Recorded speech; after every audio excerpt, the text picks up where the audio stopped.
Hello tout le monde, bienvenue dans cette nouvelle vidéo. Comme le titre l'indique si bien, je vais vous raconter une journée que j'ai faite à Paris. Alors en écrivant la vidéo, je me suis dit par quoi j'allais commencer, est-ce que j'allais directement vous mettre dans le bain, dans le rêve et tout. Et je me suis dit dans cette journée-là, il y avait quand même pas mal de choses négatives, donc ce serait quand même bien qu'on en parle avant de bien finir.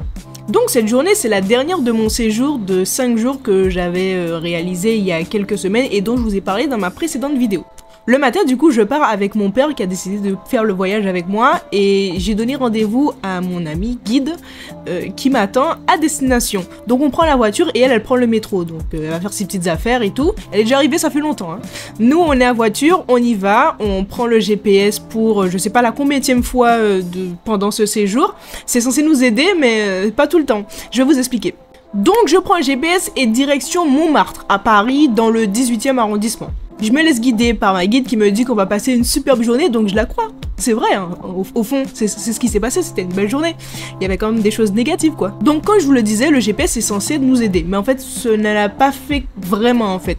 Puisque du coup, moi je suis touriste, je sais pas si ça se voit sur ma tête que je suis touriste, mais en tout cas, je suis touriste au moment des faits. Je dis ça comme si j'ai fait un crime. Mais en fait, oui, j'en ai fait un, enfin, un tout petit, mais c'est là quand même. En fait, ce qui se passe, c'est que, arrivé à Montmartre, dans la rue de Montmartre, on se trompe de voie, parce que le GPS est pas très réglo avec nous, ou bien on comprend pas trop les signalisations, c'est compliqué, et du coup, on atterrit sur la voie des bus, alors que nous sommes en voiture, et comme par hasard, au bout de la route, à un feu rouge, on tombe devant la police. Et du coup, j'essaie de faire signe au loin à la police que voilà, désolé, enfin, je comprenais pas la route et tout, et lui, il en a rien à cirer. Je m'en fous, ah nul, j'entends pas, ta gueule, pas là. Ce qu'il fait, c'est qu'il prend son téléphone de travail, il filme la voiture pendant tout le long du feu rouge. À mon retour, du coup, chez moi, en Guadeloupe, je reçois un petit courrier ou un mail qui me dit que j'ai une contravention. Ça commence très bien la journée. Enfin bref, passons ça, je me suis déjà un peu écrasé le cerveau à me dire que ok, c'est vraiment une vieille façon de finir les vacances, mais pas de souci. Il y a des voies partout, mais il n'y a jamais de place pour se garer. Ce qui est très embêtant quand on a une voiture, parce que du coup on peut pas la garer au milieu de la route, sous peine de se faire klaxonner, comme ça a été le cas des dizaines de fois pendant ce court séjour. Mais enfin bref. Donc comme on n'arrive pas à trouver de place pour se garer, j'en ai marre, je dis à mon père, écoute papa, je descends de la voiture maintenant, et toi tu peux rentrer. Ce à quoi il a répondu ok, donc du coup il me débosse de la route et à ce moment là lui il rentre et moi du coup j'attends mon ami. Écoute, je t'envoie ma géolocalisation et tu essaies de me trouver parce que moi je peux pas te trouver. Donc du coup je le fais et j'attends et je remarque que je suis pas...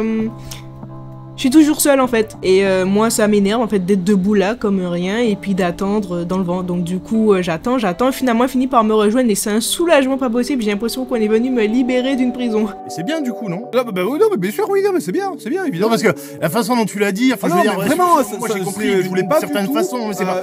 Donc elle me trouve et c'est là que commence la meilleure journée de toute ma vie en ce qui concerne les voyages vers la France et surtout vers Paris. Outre le paysage typique parisien comme les bâtiments haussmanniens ou les avenues de quartiers riches ou des magasins de luxe, voilà tout ça.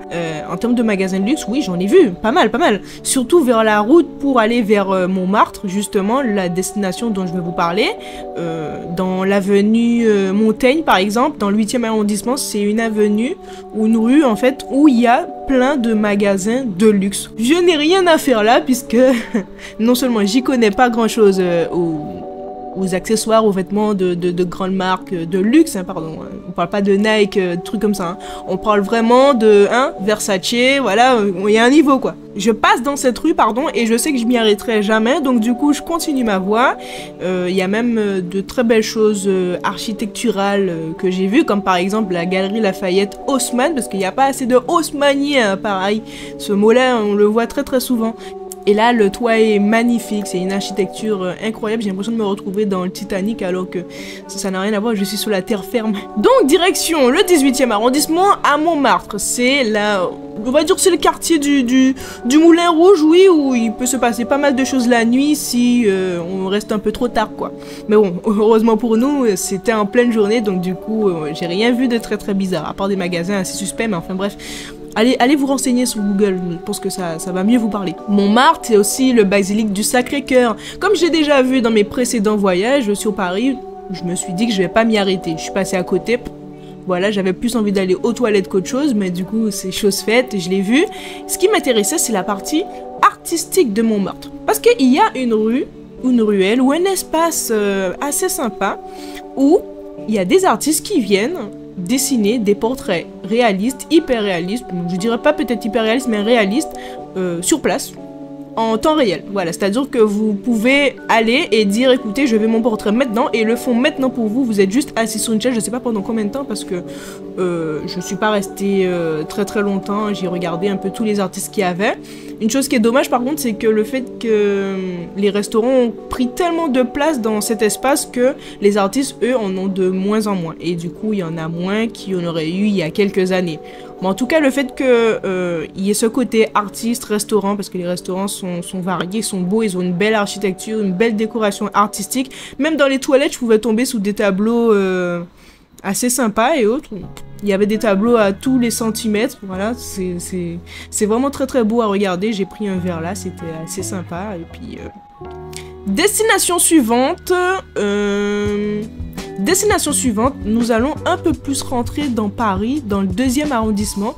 Et là, je me trouve au niveau du musée Grévin. Le musée Grévin, c'est, si vous ne connaissez pas, c'est un musée où on expose des statues de cire de personnalités célèbres comme Kylian Mbappé, Aya Nakamura et plein d'autres, voilà. J'ai pas voulu aller dedans parce que c'était pas un objectif et puis je n'avais pas envie de dépenser pour entrer dedans, mais c'était quand même bien de passer à côté, donc j'ai juste pris la photo de l'entrée. D'ailleurs, il n'y a pas beaucoup de vidéos dans cette vidéo pour vous montrer ce que j'ai vu parce que j'ai pas envie de filmer des gens à leur insu et vu que je me suis déjà fait gueuler dessus pendant mon séjour alors que j'ai pas fait exprès, donc je voulais éviter que ça m'arrive ou quoi que ce soit, donc je préfère prendre des photos que prendre des vidéos et puis après me prendre une patate comme ça arrive à certains touristes qui ne font pas exprès. Ou qui font exprès, parfois ils le cherchent, mais pour d'autres non. J'avais pas envie d'être cette personne-là. Donc à côté du musée Grévin, il y a un magasin vintage où il y a des vêtements des années, je dirais 60 et autres. Donc je rentre parce que ça m'interpelle, je trouve ça assez sympa. À l'intérieur, je vois bien évidemment des vêtements, des chaussures et autres qui datent d'il y a quelques dizaines d'années. Et c'est vraiment je sais pas, c'est vraiment plaisant de se retrouver avec des choses que tu ne peux plus acheter dans les magasins actuels et qui existaient avant. Ça te rappelle à quel point la mode, ça évolue vraiment au fil du temps. Elle part, elle revient, parfois elle disparaît. Et puis, j'ai vu des objets sympas comme des anciens téléphones où tu devais tourner comme ça pour appeler quelqu'un et tout. C'était vraiment très sympa et ça me rappelait aussi tous les objets dont me parlaient mes grands-parents avant. Alors depuis, pendant tout mon séjour, sur les 5 jours et jusqu'à cette journée-là en question, je vais dire que j'ai mangé deux types de nourriture. De la nourriture de type fast-food, c'est-à-dire KFC, tacos, voilà, Pizza Hut, voilà, tout ce qui est fast-food. Et de l'autre côté, je dirais la cuisine du monde. Mais en fait, j'ai quasiment mangé tout, sauf de la cuisine française. Parce que je la connais déjà et moi, je voulais changer. Je sais que Paris et la France en général, mais surtout Paris, c'est une ville où on peut retrouver plusieurs cultures, même si... en fait, ça vous permet de voyager tout en restant dans un seul et même pays. Par exemple, j'ai mangé 2 fois asiatique, japonais et chinois, j'espère ne pas me tromper. Et j'ai mangé des raviolis ou des ravioles, je sais pas, des raviolis, je crois, au poulet normalement, mais quand j'ai goûté, j'avoue que c'était pas au poulet. Non seulement il y a une texture assez visqueuse qui rappelle fortement à la méduse, mais... j'étais pas très sûr que c'était du poulet. Je dirais plus que c'est du bœuf, mais enfin bref. Ils ont l'habitude dans les restaurants, en tout cas moi, des plats que j'ai choisis. J'ai pris ça et des nouilles aussi parce que j'ai des nouilles chez moi en Guadeloupe, mais ce sont des nouilles qu'on achète au supermarché pas cher là, qui coûtent à peu près 2-3 euros.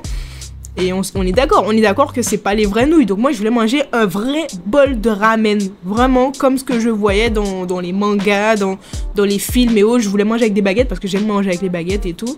Et vu la couleur des plats, parfois, je me demande est-ce que j'ai pas demandé du piment à la place d'un bol de nouilles. Mais c'était très très bon. C'était très très bon.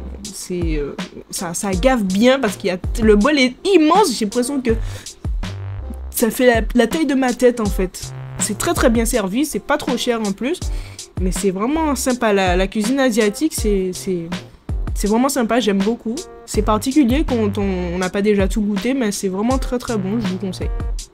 J'ai aussi mangé du libanais, j'ai testé, puis faut aimer. C'est pas que c'est pas bon, c'est que chaque personne a des goûts particuliers. Et je m'attendais à ce que ça me tabasse moins. Parce qu'il y a tellement de saveurs et de goûts que ma tête elle a tourné rien qu'en goûtant quoi. Donc ça c'était la nourriture. Entre fast food et cuisine du monde. Voilà, c'est tout ce que j'ai mangé pendant mon séjour. Et pour cette journée là en question, j'ai terminé avec les ravioles de poulet aux légumes avec sa soupe. Voilà. Ce plat-là, justement, je l'ai mangé dans une ruelle particulière. On appelle ça des passages couverts.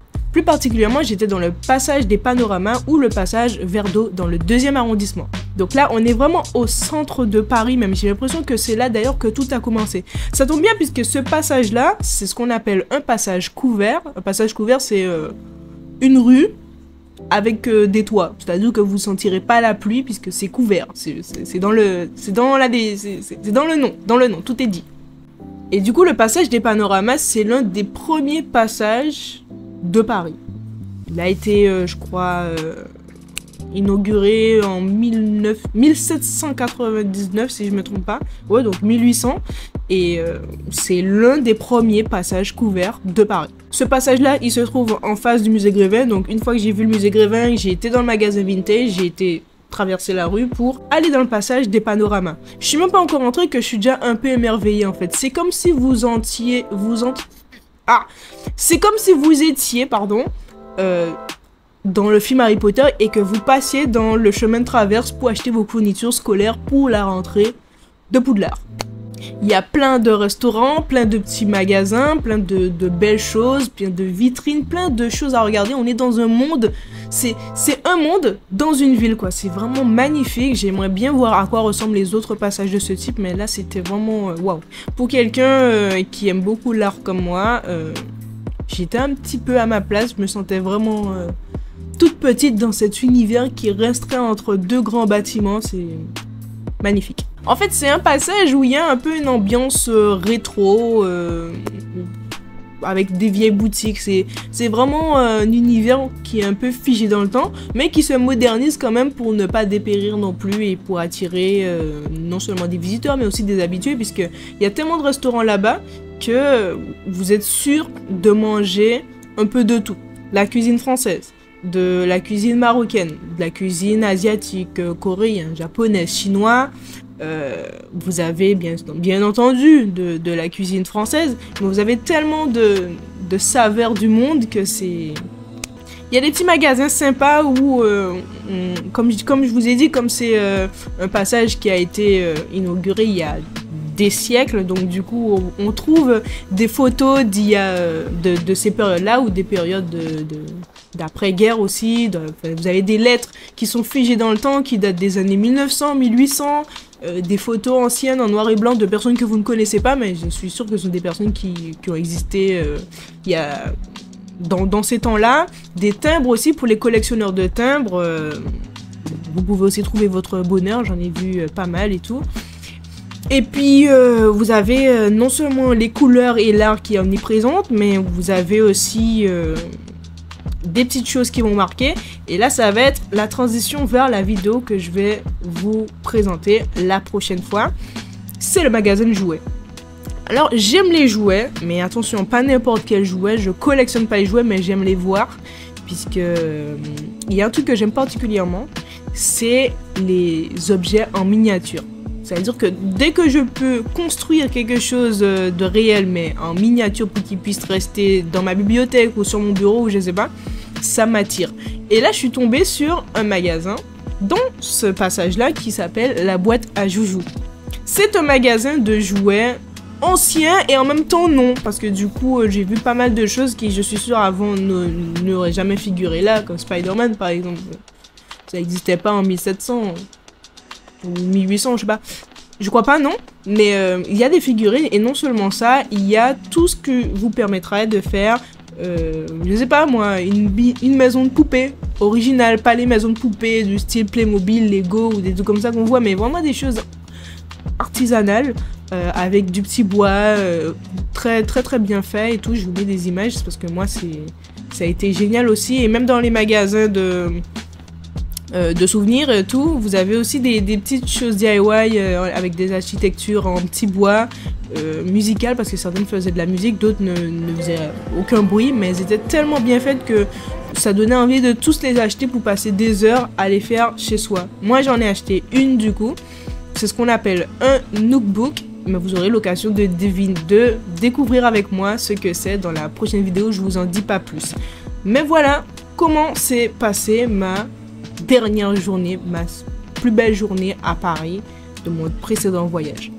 J'espère que ça vous a donné envie de voyager. Moi en tout cas, mis à part tous les petits pépins du début, la journée s'est très bien déroulée et elle a très bien fini. J'ai même visité d'autres magasins un peu plus jeunes avec des styles streetwear et autres. Vraiment des choses sympas. Je ne peux pas tout vous mettre, je pense que les images vont parler d'elles-mêmes.